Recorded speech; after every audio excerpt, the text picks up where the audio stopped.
Today we're on the 12 Town and Country and we're going after the oil pressure sensor. I had to go find this elusive socket that's like crazy, and hopefully it works. It does fit on the new one. The old one is hard to get to, but front wheel drive car, 3.6 liter engine in the 12 Town and Country, and you're going in down here. You got to go under here. And you got to reach in under here, and I can't even really show it to you, but let me show you with the phone. Oh, I can't even hardly get down there. So it's down in here. It's that plug. Is it the... It's the black one. I'll put an arrow on the screen, or I'll try to remember. So it just clips off, pretty easy. Then you got to get that socket, that special socket in over it. And then you have to have an extension. And so get that wire out of the way, clip that off, and then basically turn it off carefully. Once I get it out, I'll show it to you. I haven't gotten that one out yet. This one, however, I'll show you what we're dealing with. This is, oh, it's probably not good that I dropped that. Hopefully my new one works. So it's this guy, and you can see why this is a weird socket.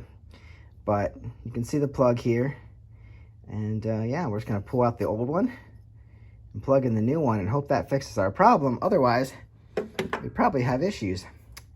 But you can see how this slides over this way. It has to have room in here to go over the plug also. So I have an extension with a socket around here somewhere. This did come in 3/4, so I had to get an adapter, an extension. So it's really snug in there. I hope I can get it off. All I gotta do is reach down in here. I did this part before, but I couldn't get this loose without the proper socket. So I had to go find it. So gonna push with my thumb.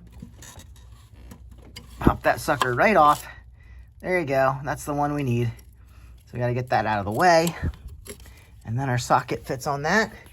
Turn it carefully. When you put this one in, I'm assuming what I'll do is stick it in the socket.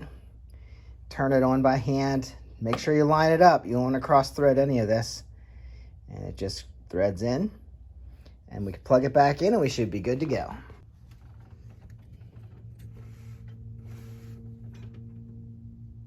At this point, I don't know if I can get in there with something else. And I don't believe that my socket fits on the old one. So, to get that sensor off, what do I have to do? Can I get anything? I can't get any in there with anything. I really don't know, guys. I guess I'll have to let the professionals handle this one.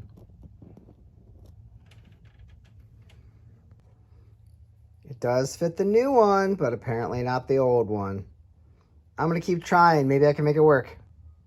I stuck it in there close and turned it as I was being careful, of course. And it slid right on and we got it off. So now I have to carefully, very carefully and straight, get the new one in. So I'll probably just use that and carefully try to line it up and get her in. It's hard to see in there. I don't know. It's gonna be tricky. All right, we're gonna make a video because that's the only way I can see down here. All right, so we're gonna have a hole. Oh, there's the hole. Okay, we're gonna screw it right down in there. I don't know how I can video and get this in there. I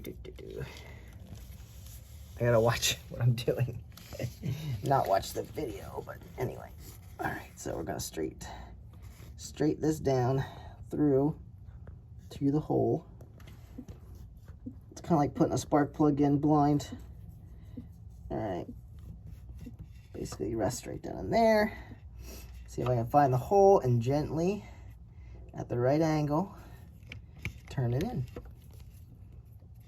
If it feels good, I'm right, I think. Yeah. All right. I'm gonna see if I can do this without the camera. I tightened her down. This is what I ended up doing. Adapter into 3/4.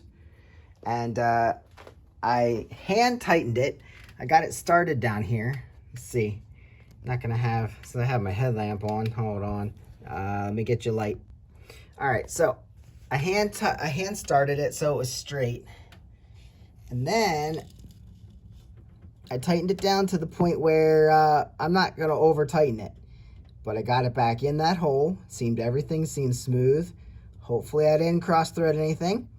And then stopped turning when it stopped turning without any force. So I got it tightened down pretty good. Plugged it in. Hopefully our light's gone. Embarrassingly enough, I checked the oil as soon as I got that out, I checked my oil and it was at the bottom of the dipstick, nowhere near the safe level. So the sensor was probably doing its job, telling me we need to do an oil change. Number one, it was overdue. I realized that later, and I just jumped right into replacing this this sensor. And I probably should have checked the oil and made sure that it wasn't super low. We are like way over by like 3,000 or 4,000 miles. That is embarrassing. I don't want any of you to do that. So make sure if you get a code and it says your oil pressure sensor is low, maybe go ahead and check your oil, because if the pressure's low, it means there's not enough oil in your engine or that sensor's bad. And I jumped right to sensor. Could have just checked this and I bet the light and the code would have went away. Now I have to go and run this. Well, I'll just turn it on, see what it says. If it doesn't go away, I'm gonna have to reset it, run it through the codes, run it through the computers, clear everything, and make sure it's good to go for its inspection tomorrow.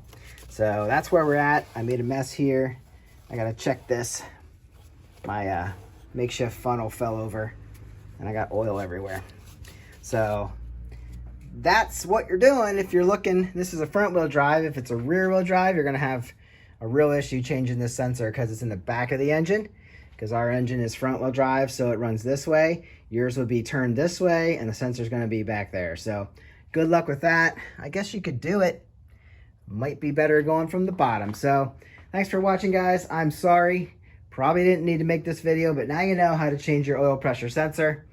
And it's just a quick plug off, screw it out, screw it in. You might need a special socket like this one.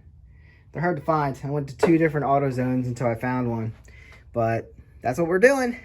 Hopefully our problem is solved. I'm gonna make sure this is safe level, and I'll see you guys on the next one. Get out and ride or fix your car.